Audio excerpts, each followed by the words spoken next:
Where are you playing at? Well, tonight we was gonna play at the Crooks. Can we go and listen? 30 minutes. We'll spend 30 minutes at this place. Yeah. Ada is walking off to call a taxi. Do you guys want to talk about anything while you have this last moment alone? Listen, I really appreciate you caring, and I know part of it comes from the obligations, like you say, of looking after each other. But I really appreciate having someone to talk to tonight. This is Red Moon Role-Playing. Crooks is not a jazz bar in itself, but it has jazz nights, and tonight we have Alan, who is performing with his band. And Alan, you are first to arrive. Dolph and his girlfriend Ada is standing outside for a bit. Just giving the place a little look from the outside. Dolph is not particularly happy about going places like this. It is a little too below him in his head to attend jazz nights. He's much more high society, expensive drinks kind of person himself. But Alan, this is a place you really like to be. It's dark and dim enough for people not to look at you, first of all, which is always preferred since you have your little clan bane. And it's usually full of people that are not too drunk and not too impolite, and people actually usually like your music. So you feel at home here. You feel like there's finally a place where you can be you. And you don't have to think about your boyfriend or whatever he is now. You don't have to think about your brother. You don't have to think about your parents. You can just do what you love to do, and that is to perform. So, Alan, you enter through the back way of Crooks. And you can already hear this mumble of voices and glasses and people laughing. There's a little bit of music playing from some speakers, but no live music yet. You are the only band on the program tonight, so people are really expecting you, and they are really looking forward to hearing some good live jazz music. So you're entering through the back door, and through this small gray corridor, there's a couple of people. You can hear talk in different rooms as you walk through the corridor, but you don't really recognize any voices immediately. When you enter Crooks and you see this little, it's not really a scene, more as a plateau. So you approach and you see there is indeed a couple of dozen drums, there is a trumpet, there is a couple of different things already set up, and you see a couple of your band members standing there on the stage. Hey, Alan! One of them raises their hands. Hey, that's Dr. Alan to you, Fishbone. How you doing? Yeah, sure. I'm good, man. How are you doing? Yeah, it's good, man. Yeah, good to be here. Seems like a lot of people tonight. You're kind of late, dude. Yeah, I know. I'm sorry about that. It's a family thing. Suddenly they decided to pull me into some kind of stupid dinner and stuff. I'm really sorry. Oh man, yeah, families. I know that. You know, right? And I go over and I give him a handshake. So what's up, man? You look a little. He steps back for a second. This is your front singer. He has long, kind of like scruffy blonde hair. He's wearing a smoking, but it's kind of like open in the front. And he hasn't really ironed it. And he's always wearing the same smoking for some reason. He doesn't really have any sense of style other than that smoking. He's also wearing a pair of sunglasses. And he kind of steps back while he holds both of your shoulders and looks you over, almost like he's scanning you. What's up, dude? You kind of look a little tired? Is that the right word? And I know, of course, to myself that whenever he does that, this is his way of assessing how we're gonna start the night. he always takes my mood into account, and then we sort of improvise starting depending on how I feel, and I always dig that. So I give a little smile even though things are feeling kind of crappy, and I say yeah. It's this is a weird thing. It's it's about. I think it's about my boyfriend. It's about Michael and stuff. And he's a real mess. And now I'm a bit worried. My parents just found out about him. Oh shit! Really? Yeah. It's like a fire in a fireworks factory.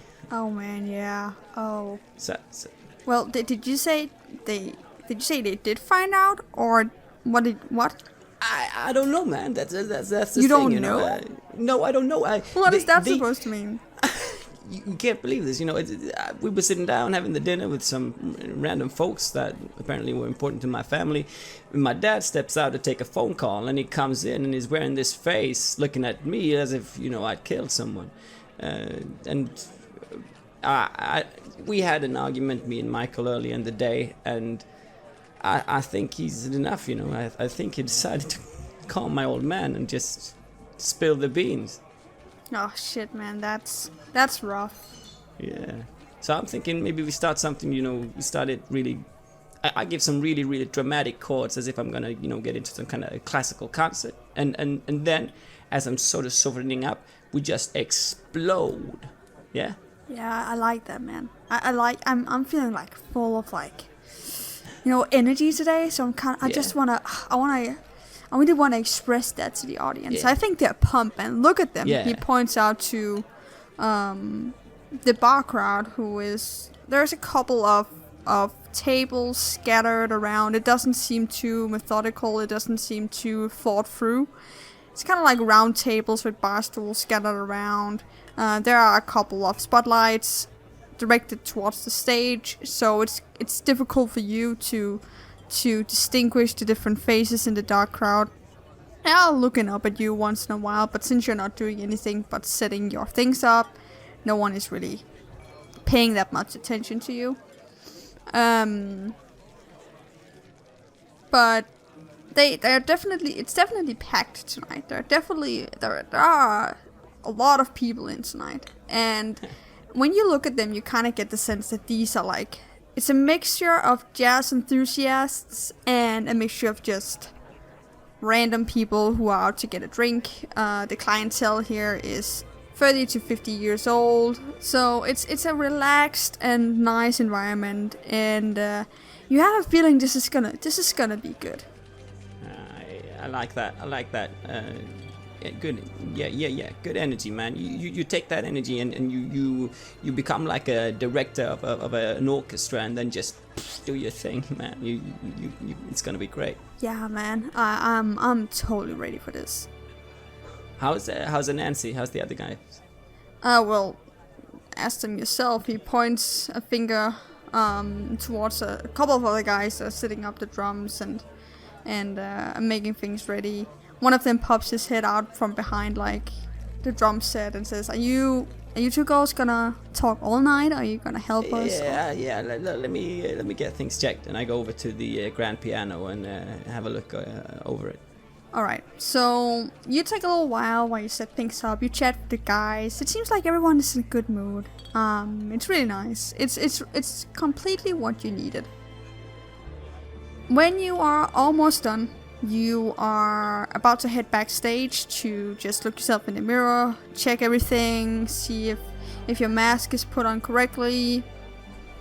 A girl tucks your sleeve, and you hear a small, excuse me?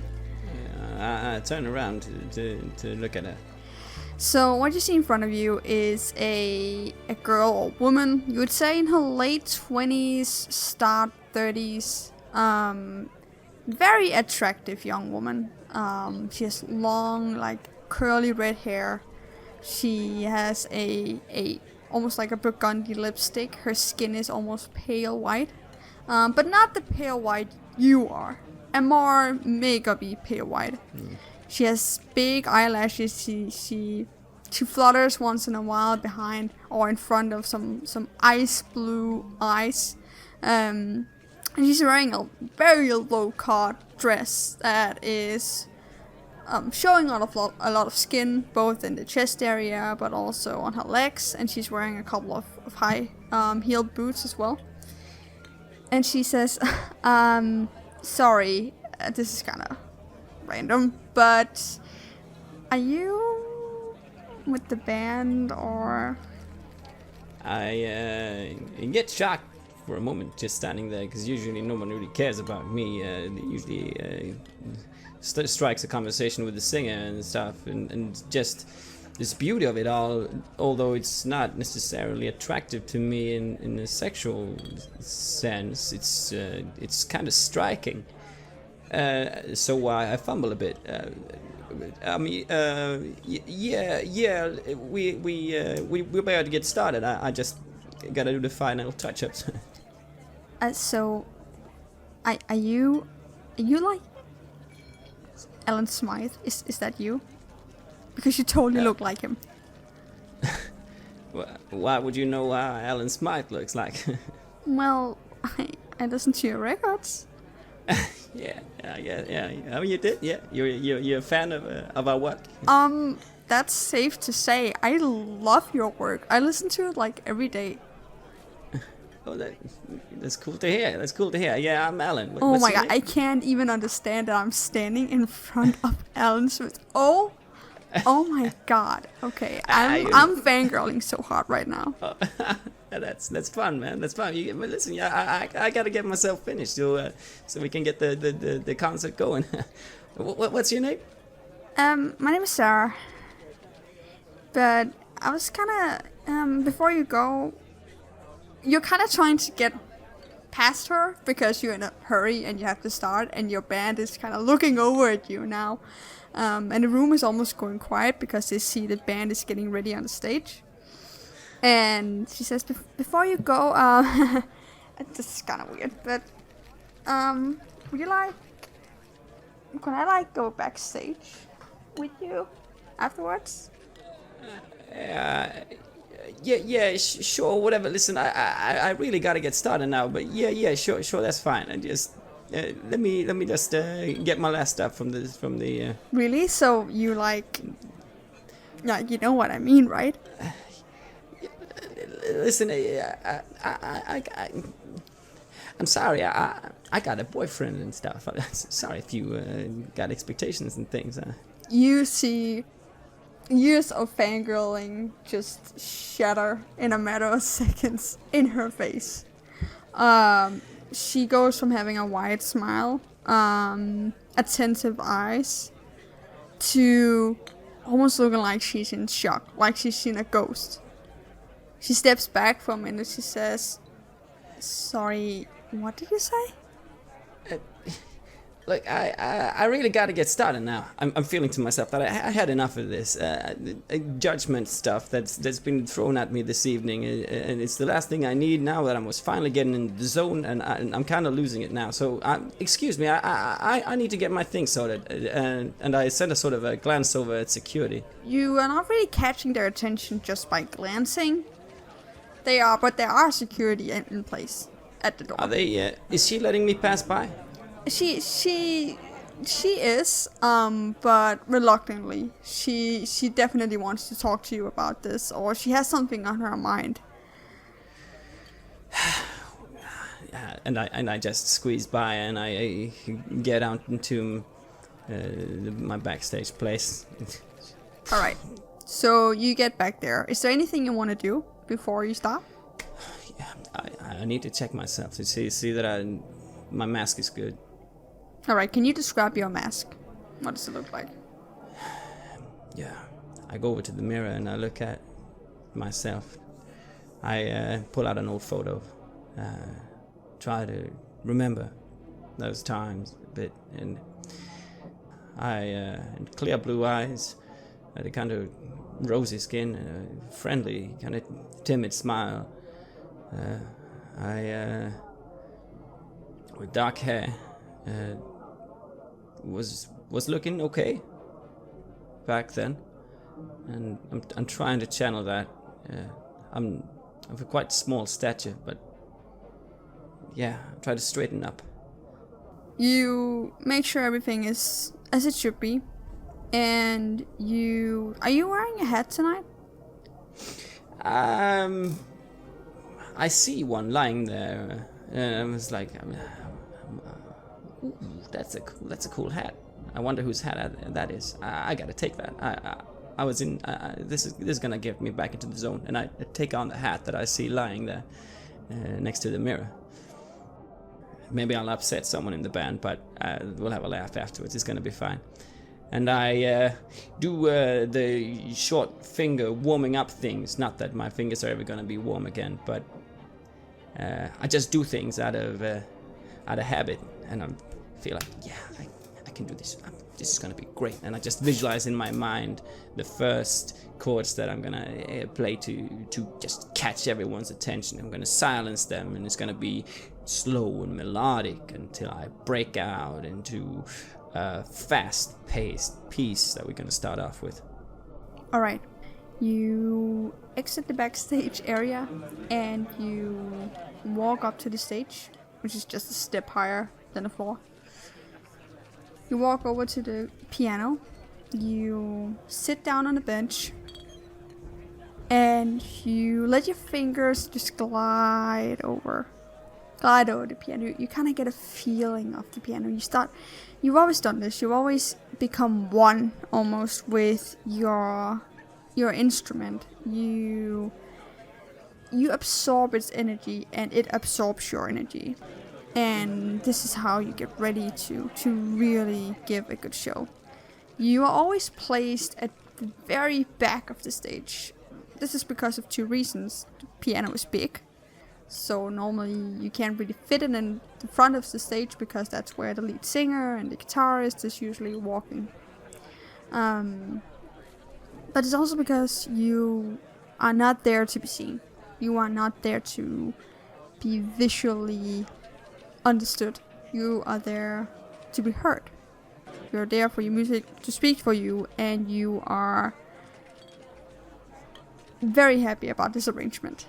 It means you don't have to deal with people's judgment constantly. Everything goes silent. You just hear a couple of whispers from the audience, a couple of glasses hitting each other. And then you feel this anger, this unfairness, this why is the entire world against me? What have I done other than being loving, caring, being true to myself? And this anger turns into a powerful energy. You just let out on your piano and you start off almost with like an angry Beethoven-ish tone. You slam your fingers down on the piano, and the small noises that would be around in the bar just stops. Everything goes quiet. Everyone is listening to you. This music that comes from the dark. They can't really see you. They can see a silhouette of someone sitting at the piano, but they can definitely hear you. And then you start to play, and the band joins in. And this, you can feel this is gonna be good. You have so much energy you need to get out. And you are. And now, we switch over to Ada and Dolph, who are standing outside as the music starts to play. Oh, sounds like he started finally.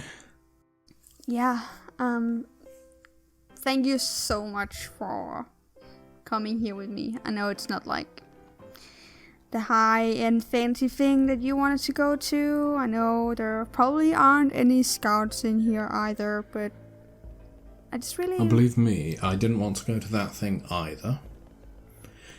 But this isn't really my traditional scene, is it? No, I know. But she gets closer and she kind of touches his suit, makes sure everything sits correctly in a loving way, and looks up at him and says, I just sometimes I just want to do like low-key stuff with you too. You know what I mean? Yeah, I think I know what you mean. You do... Well... I guess you got what you signed up for with most nights with me, didn't you? What do you mean? Well, if you were after low key, you decided to date the wrong guy. I don't think I did. I just think maybe you should try new things once in a while. Let my hair down. I know you never would, so I wouldn't ask you to, but, you know, just not have all these expectations on you constantly and having to look good for the camera and blah blah. Just be you. Well, you know, I'm going to be going into this bar with you now that the music started, and we will no doubt find a table and we'll sit there and we'll nod our heads and tap our feet and look like other people who attend these kinds of places.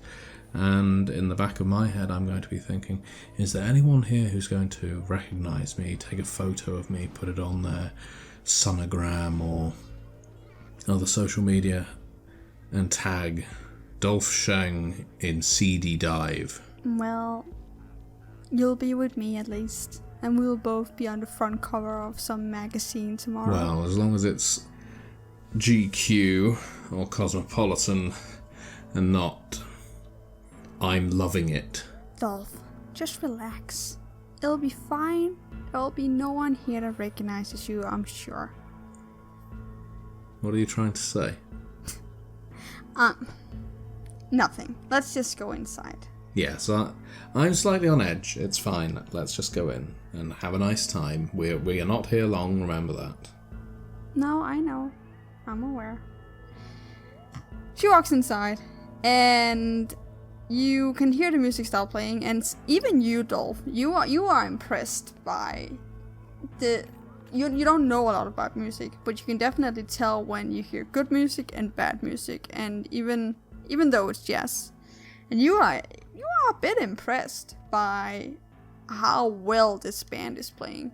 So you're not showing it, of course. You're not showing it. You're not saying that you are enjoying it, but you are definitely enjoying it. And Ada and you walk over to a table that is unoccupied. And Ada places herself down and she sits there in silence for a moment, just looking at the band playing. She seems happy. You can see that genuine smile that you fell in love with way back. And you just observe her for a second. And a part of you is happy you chose to go here, because it's not often you see Ada this happy. It's not often you see her this relaxed either. And she's really enjoying herself. Well, that makes me happy. It brings a smile to my face. I like it when Ada's happy. As much as I have this aloof veneer, well, it's a little more than a veneer, my affections for her are real.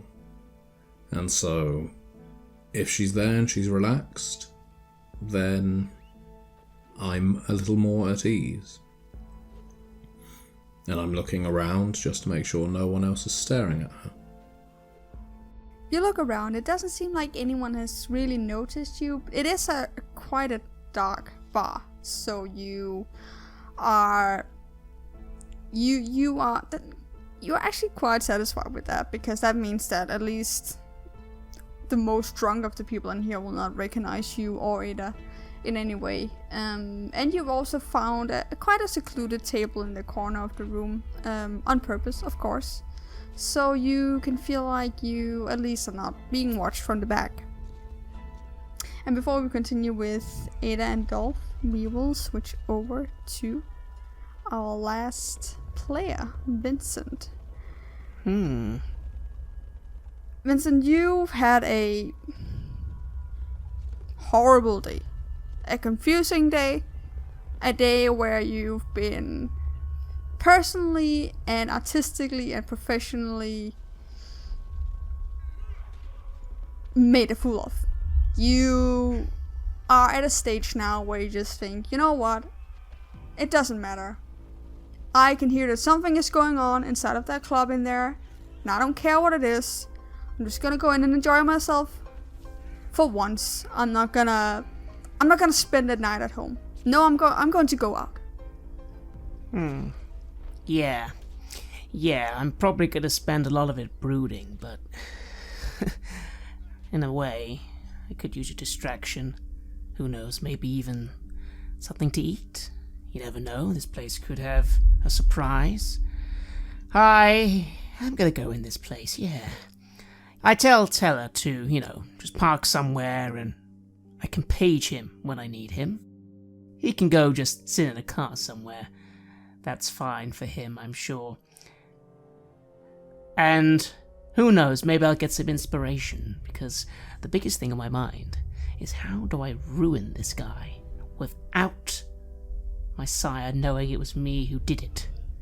Because obviously, if I do it, she'll know and be mad.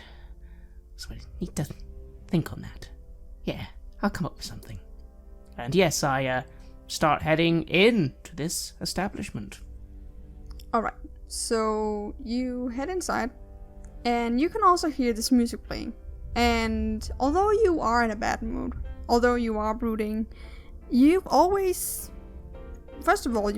enjoyed jazz. You think it's more of the more intelligent forms of music that tell something instead of those pop songs that just sound like each other, those horrible rock songs where people are just screaming into microphones. Just something that it's waking up emotions inside of you, emotions you didn't really think you had. So you are definitely attracted to the atmosphere and the music in here. It's quite dark though.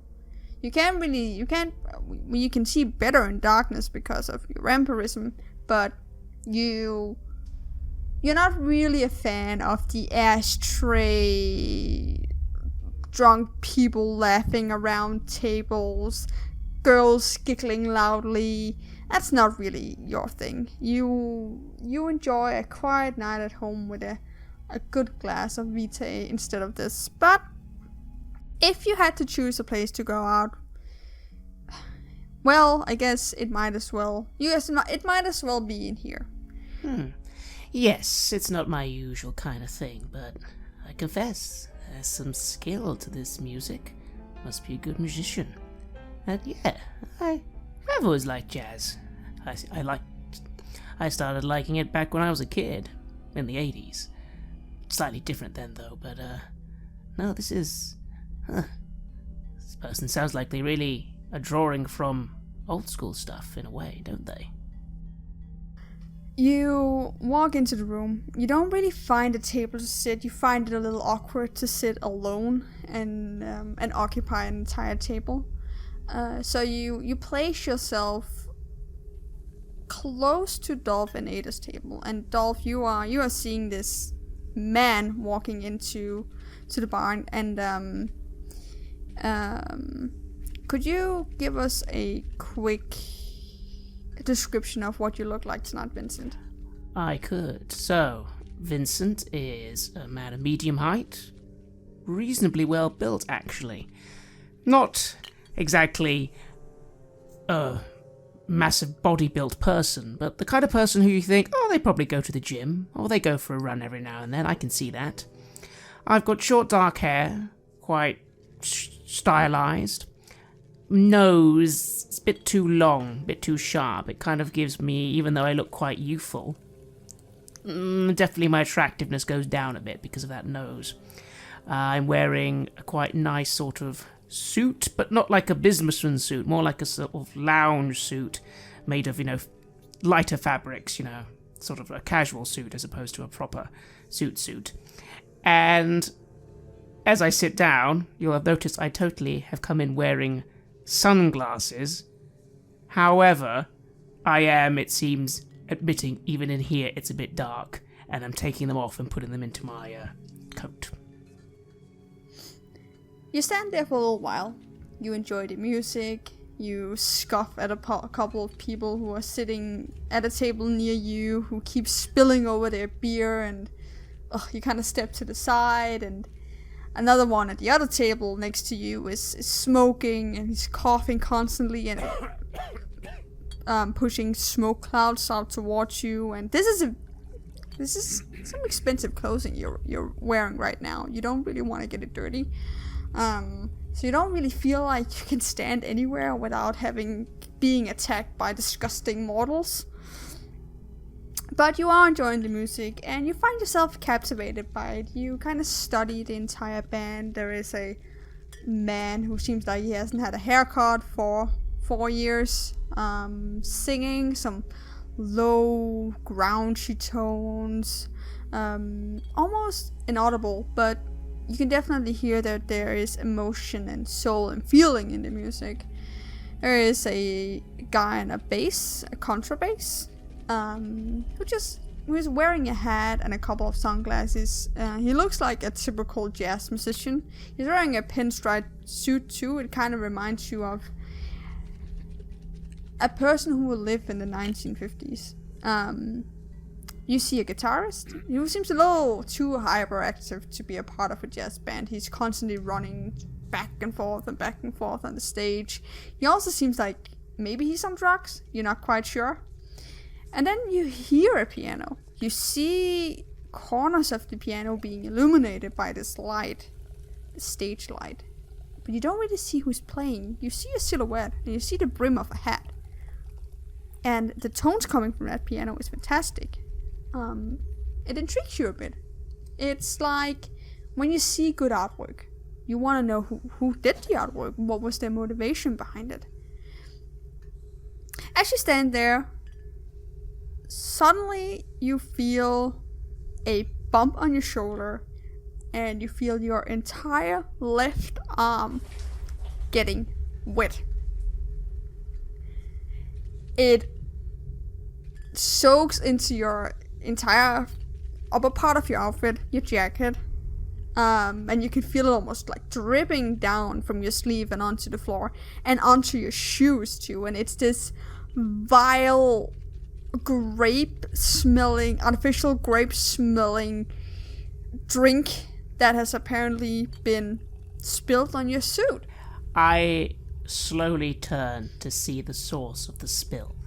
As you turn, you see a petite-looking man with a beret and a suede suit jacket and a turtleneck. He stands with his empty glass in one hand, and his other hand is supporting the elbow of that hand. He doesn't look like he is very sorry about what just happened, but you can definitely see and smell that drink was his. Of course. And his blonde ruffled hair some of it is kind of sticking to his forehead because it is hot in here.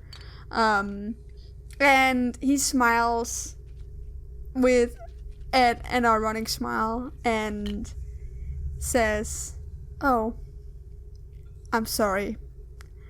I didn't see you there. Could you make me a roll before we proceed?" I could. What do you want me to roll? I want to roll a wits awareness check. 2. Very well. I shall roll 4 dice. 2 successes. All right. Do you have any 10s on your hunger dice? No. No. Okay. So you look at this guy, and something immediately springs to your eyes, and it's this this small brooch that sits right underneath the bottom of the neck of his turtleneck, right on top of his sternum, and it's the Ventru clan logo. He smiles at you and turns almost like in a pirouette on his heel and walks off. I was about to say something, but then as my eyes focus on that symbol, I really take this man in. Can I get a sense of him? He's one of us? He must be. How do you want to do that? I suppose maybe just insight might help. Just sort of watch him walk away. Like, does he portray the movement, the posturing of one of our kind? Let me see. So you're trying to figure out if he's one of your kind by watching his movements? Yes. Okay. And also, like, really looking at, the clothing, the symbol, all that, trying to put it together quickly. So insight is more based on emotional insight or insight of a special culture. And as far as you know, people of your kind doesn't really walk a certain way or speak a certain way. They do dress a certain way. It doesn't immediately say Ventru to you the way he dresses. It's a little too modern. It's a little too risque. It's not something that you would see yourself dressed in, that's for sure. And it's not something you've really seen any of your peers dressed in. And I've never seen him before, have I? No, you have not. No. You have not seen him before. Who the fuck is this guy? He's not fleeing, he's just walking off in like a slow, provocative way, almost like he knows that you're glaring at him. I let them go. I'm a little annoyed because for a moment, a little flare from inside. I wanted to have some fun with a stupid mortal. But no, I can't with this person. And fuck it.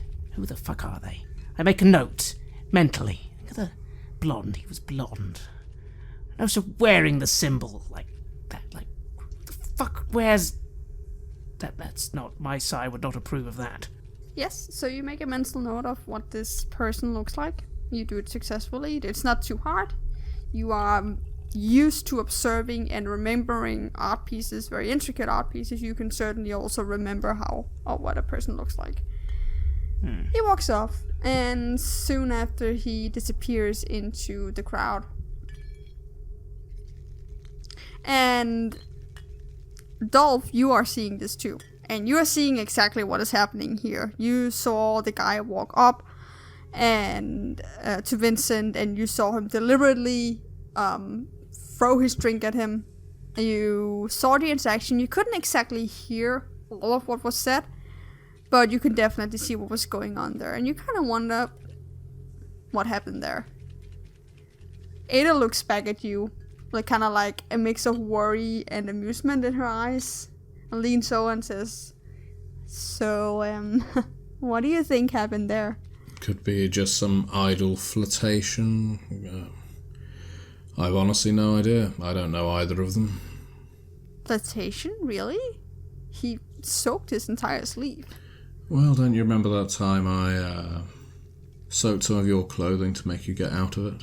She blushes and sits back in her chair. Yeah, I do remember that, that's for sure. It was one of the first times. Well, I wouldn't have done it in a grimy jazz bar, but either way, if it works for me, I'm sure. Maybe I spoke about it in an interview at some point, and this guy is taking inspiration. Yeah, might very well be. I lock eyes with her.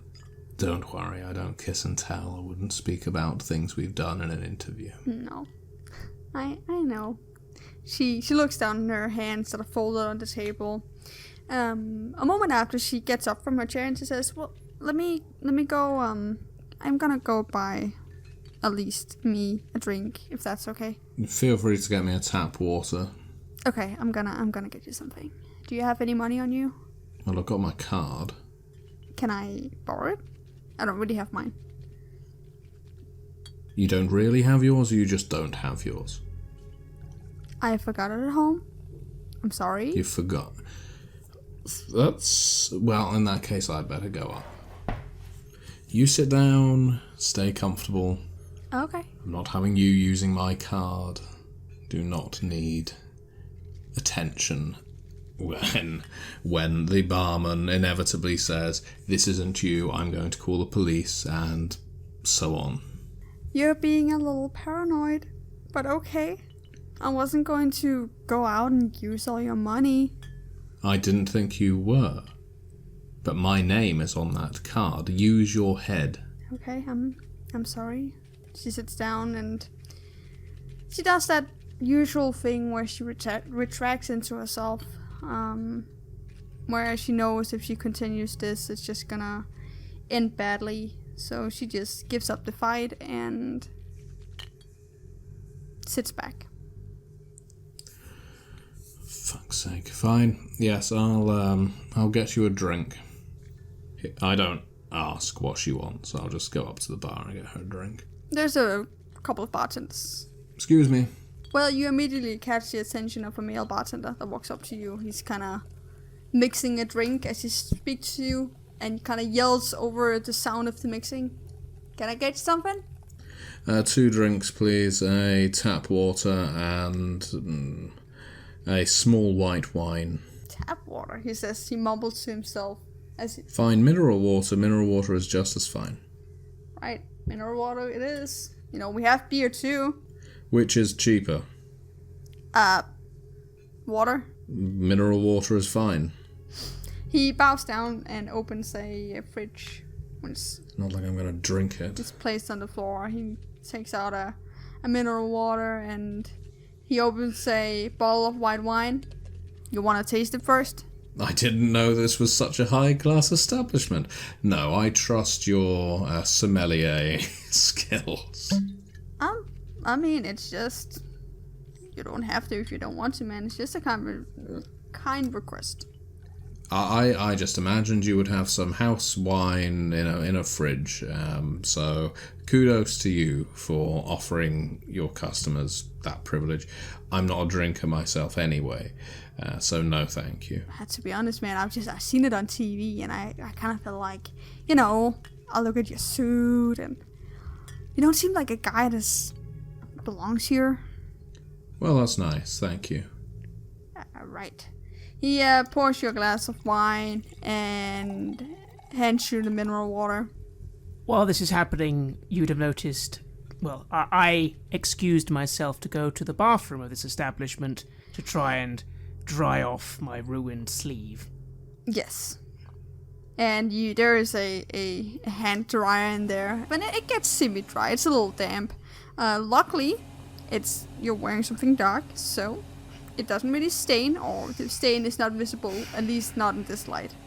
Well, that's something at least, but to be honest, I am absolutely internally fuming. I swear. One more person.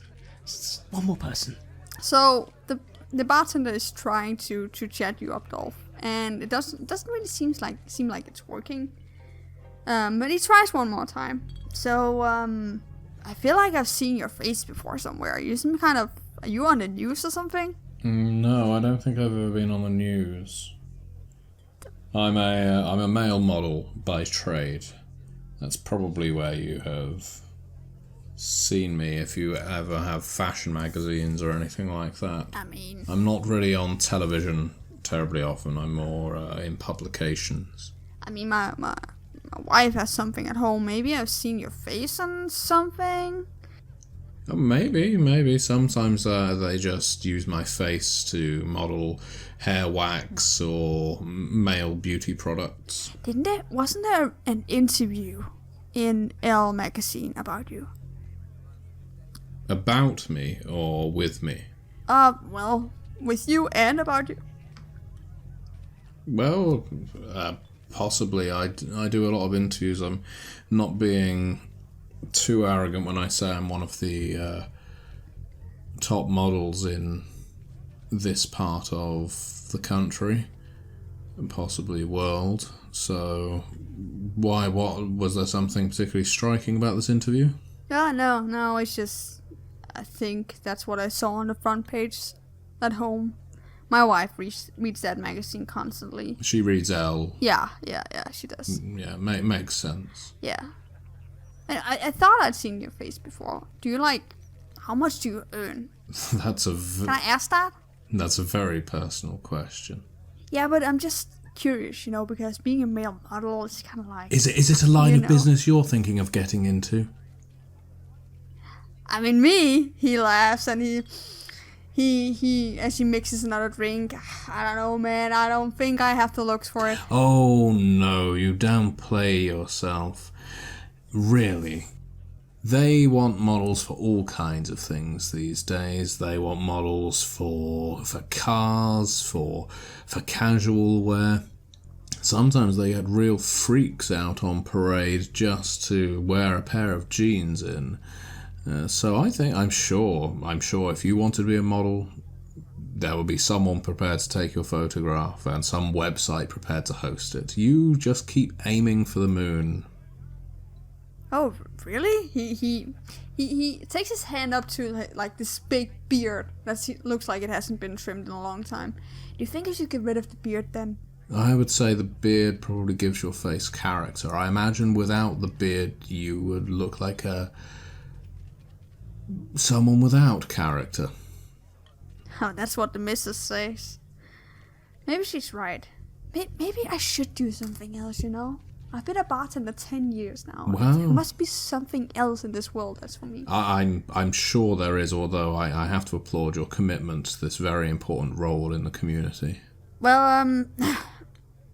I think I do a decent job. Well, you've brought me 2 drinks, and that's what I ordered, so I can't complain. Yeah, thanks, man. Good luck with your model career. Yeah, I'll do my very best, and maybe I'll see you on the catwalk one night. Yeah, he turns his back to you, and you have heard while he's been talking to you. You did hear there was like a commotion behind you. That quietness that was over the entire bar for the entirety of the band playing. It got a little disturbed, not much, but you could hear a couple of people start talking. One glass fell to the floor.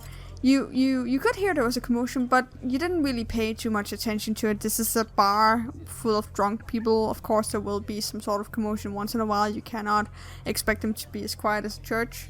When you turn around with your 2 drinks, you see a guy you've never seen before, and who looks like something out of an 80s punk movie. He actually looks like he's stuck in the 80s or early 90s. He is a tall, lanky guy, bald. He has a dragon tattoo on his arm. He has a safety pin through his nose. He is wearing a leather jacket, big boots, big military boots, tartan pants that sits really tight to his legs, and he has his arm around Ada, and his mouth is very, very close to her neck, almost like he's kissing her or something. You're not sure?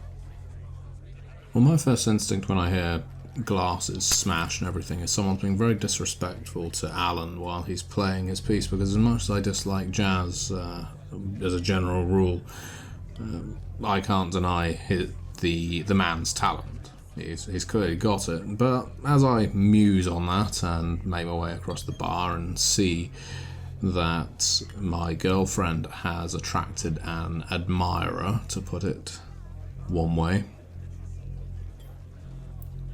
I stop, and then I speed up my pace. I stride purposefully towards them, and I say to him, "Get the fuck away from her right now." You say that loud enough for Vincent. You are just exited the bathroom, and you see this commotion, and you just hear the "get the fuck away from my girlfriend," from across the room where you were just standing, and it grabs your attention immediately. And even you, Alan, you can hear it. You can normally, you're so in your music, you don't hear anything else but the tones of your piano, but you can hear this too, and you kind of look up from your piano to see what's going on. This guy, he's about a head taller, maybe, just about, than Dolph is, and he turns around. He looks at you, still having his arm around Ada, and he smiles with two almost canine-sized fangs, and he is purposely smiling so wide so people around the table actually can see that he has fangs. And a couple of girls who is at a bachelorette party, one of them is screaming and stepping back. Another one is pointing and says, "He has fangs, what the fuck is going on?" And now the rest of the band is hearing what's going on, and people are stepping away from this thing that's going on inside of the bar all of a sudden, and standing almost like a circle around these people. Ada seems to be, she doesn't look like herself. Her eyes that are almost so full of expression and life has just gone blank almost. She seems like she's either on drugs or something. You have difficulty seeing what this is, Dolph, but you can gather from the situation that this is definitely one from the blood, and he has done something to her. He smiles and he says, "And who are you?" I think I'm gonna have to make some kind of roll to resist frenzy at this point. Alright. I achieve no successes. Right, I will let you describe what happens. I don't answer him. My face contorts. My eyes narrow. If I was a beautiful person a second ago, now I am a hideous monster. As bad, if not worse, than good old Alan up on that stage. I bear down on this punk, not with my body and claws brandished or anything like that. That isn't how I'm built. There's a table between me and him and Ada, and I grab the edge of that table and I slam it into his face by lifting it up at my end and just battering it forward like a ram into his jaw, whilst screaming at him, "Get the fuck away from her, get the fuck away from her, get the fuck away from her." Vincent, what are you doing here? Because you are very close, or you're not very close, but you can definitely see what's going on. And this table actually comes flying, almost with inhuman speed, towards the wall. It smashes into just pieces. And you can see what's going on here. This is two vampires. And you know that this is, at least one of them is breaking the masquerade right now. That guy was just showing his fangs and feeding in the middle of a public bar. Are you doing anything, or? Yeah. First of all, I think the first thing I was thinking was, did I recognize this punk idiot? Who the fuck is he? What do you have in Streetwise? None. Okay, no. So, some unknown. To me, anyway. Fuck. This is bad. This is really bad. Mainly because I'm here. I'm here, and this is happening, and... Okay. I need to... Knowing how these things can go down, I need to start covering myself immediately. I start looking around. Can I see anyone I think is either security or bar staff nearby? Yes, there is a couple of security who are approaching this situation with quick steps. Two of them. I go to the bar staff then. I just quickly move through the crowd. I imagine there's a lot of people just looking at what's going on, possibly looking a bit excited, and I try and grab the attention of a guy at the bar. Hey, buddy, you got a sprinkler system by any chance? Sorry, what? The same bartender that talked to Dolph sticks his head up from underneath the bar. He was clearly rearranging something. Sorry? Sprinkler system, you got one, yes or no? Is there a fire? Just say yes or no, please. Do you have one? Yeah. It's required by law.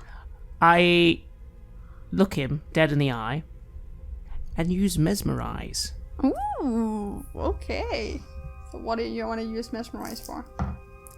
I tell him, looking intently into his eyes, probably a good idea to go and turn on the sprinkler system right now. My thinking is that something needs to happen now to cause distraction so that not as many people are watching this as could be. We need people out of here. That could work. First of all, I need you to just make a manipulation dominate check. Yes. Or roll. I believe also before I roll that would be one rouse check, yes? Yes, just a rouse check. I fail. You fail, well, then you gain 1 hunger. I do. So that means that you will have to use 2 hunger dice when you make a roll. Rolling 1 success, I shall take 1 superficial willpower damage to re-roll 3 dice. Yes. And I can't re-roll hunger dice. No. 3 successes. Alright, let me just make a roll here. He looks at you. You clearly has his attention. He says, okay. And he disappears into the back room of the bar. Meanwhile, what about you, Alan? You see the band stops playing because of the table is flying almost towards them. And you also kind of get the gist of what's going on here. You can definitely see that someone strong has thrown that table, and it doesn't seem like Dolph is trained, but it doesn't seem like a massive mountain of a man. But that table was thrown pretty hard. Do you do anything, or do you observe? As I noticed the band is stopping to play, I noticed that I have been... I've stopped as well.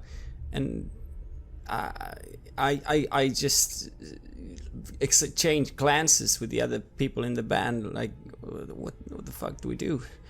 And I think to myself that I don't really want to get involved. I mean, Dolph seems like a nice guy, but can he handle this? He seems pissed. You see him change from this very calm and collected man to almost this monster. You've never seen anything like it. So, are you going to let him deal with it himself? Or what does your judgment tell you? I hesitate for a moment, and then I shout, hey, calm down, guys, calm down. What's going on? Dolph, you hear this faint shout from the stage, and you recognize the voice. You know who it is, but you don't care. Your mind is not there. You just hear it like a murmur in the background. Your entire focus is on this man who currently has his arm around your girlfriend. Your blood is boiling inside of you. You cannot remember when you were last this furious. The table you threw towards this guy, it hits him, and then he kind of flings it away. And that's when it flies towards the wall and shatters. And his provocating facade turns into anger. And the arm he had around Ada pushes her into the table so hard that she falls over, and you don't really see it, but it looks like she hit her head or something because she lands on the floor. And people are so scared to even approach what's going on that no one really comes to help her either. And he turns towards you and he smiles once again and he says, "You want to dance, big boy?" Well, lost in the throes of frenzy as I am, I'm not going to engage him in a social combat. I've already launched a table at him, so I'm not going to attend to my fallen girlfriend. I don't have it in me right now. I'm going to grab one of the chairs, hopefully one that's got some metal to it, and I'm going to swing it at him with the intent of bludgeoning this prick to death. I am fully absorbed by the monster. As you pick up the chair, you hear a loud "Hey!" from the background. A guy, he doesn't seem older than maybe 16, 17, but somehow looks much older in his face. Walks in between you, and he grabs your chair, and he pushes it down towards the floor. And you can definitely feel he's stronger than you, even though you are completely possessed by the beast right now. And he grabs this guy by the neck, and he says, "Skenkis, this is the last fucking time I told you not to do this in here." And he grabs him, and almost like grabbing a dog by its collar, he drags him out of the bar, and he points towards Alan, and he points towards Vincent and says, "You two, you take care of this mess right now." And you all recognize this guy as Damien. He's the city sheriff. He has been sheriff for some years now, and he's made himself known as being a good but complicated sheriff. He's not the best, but he can definitely take a punch, and he can definitely make sure the situations like this gets handled.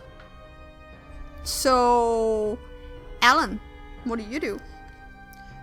Seeing that it suddenly happened so fast, I can't tear my eyes off of Ada, who's suddenly just been flung to the floor, and I get up on my feet, and then I start hurrying over to her, and I say, "Shit, fuck." She's just lying with her side of her face to the floor, and her eyes are just staring blankly into nothingness. She is breathing, but she doesn't seem like she's conscious at all. Ah, shit. She's got a pulse and stuff. Let's check her. Yes. You do know how to check a pulse. You don't need any medicine for that. Yeah, okay. I'll lift her up, and I'll look at Dolph. Oh, seeing him lifting Ada up is going to very much redirect my anger. What do you do? I think I'm going to snarl, "Take your hands off of her!" and throw myself at him. So, Alan, you are standing with Ada in your arms, and you see Dolph just throwing himself at you, jumping towards you, and tackling you. He's grabbing you by the shoulders, just tackling you to the floor, and you let go of Ada. You can't do anything but let go of Ada, and she falls to the floor again. A couple of screams starts occurring around the bar. You see a couple of security guards who is trying to make their way through this crowd. It's just getting thicker and thicker and thicker. There's a lot of people in here tonight. And you currently have Dolph sitting on top of you, pinning you down.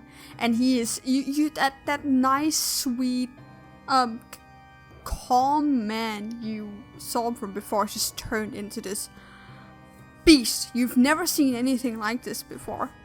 What about you, Vincent? Damien pointed towards you too. He did, and I know the fucking sheriff. Fuck. Well, at least the story will check out that I was already doing something, although at this point I then wait a few seconds, wondering if a certain command I just gave is about to happen any second now. Well, it is. Wonderful.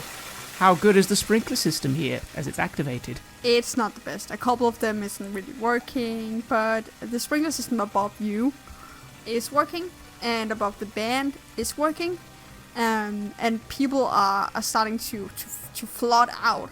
They're running out of the bar. This is getting a little too much. This just makes it easier for the security guards to make it through, but they don't get through before you get through the crowd, if you are approaching them. Okay, that's something. The less eyes seeing things, the better. Besides, it shouldn't be too bad. Like, okay, they saw someone with fake fangs.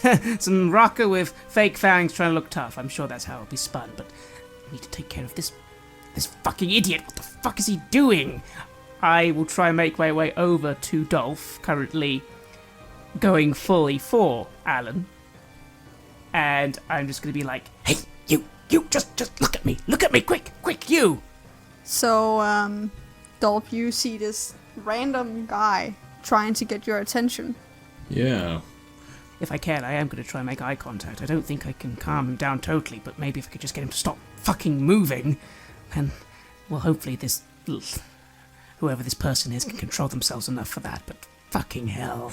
Are you going to use powers of the blood, or are you going to rely on your abilities, skills? I am going to use the blood, of course. Okay, so what are you trying to do? I yell out one last time, pretty boy! Come on, look at me!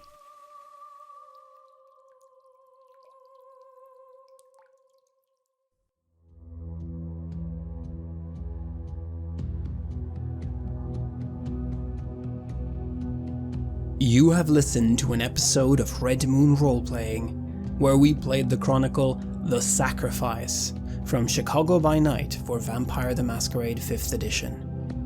Chicago by Night is published by our friends at Onyx Path Publishing, and Vampire the Masquerade is published by Modifius. Our storyteller was Klara, Horskjær, Herbøl, and we were also joined by the gentleman gamer Matthew Dawkins. Check them out on social media and on their Patreons to support their work in the tabletop space. The intro was composed for us by the amazing Simon Kølle, and he has also provided us with all of the music for this chronicle. Check out his work at simonkolle.com. If you want to support our work, please check us out on Patreon. You can get access to bonus campaigns for Cult Divinity Lost and Coriolis there, as well as get early and raw access to all of our recordings. More importantly, that support is what keeps the show going, so do check us out on Patreon. Thank you again for listening, and see you soon again.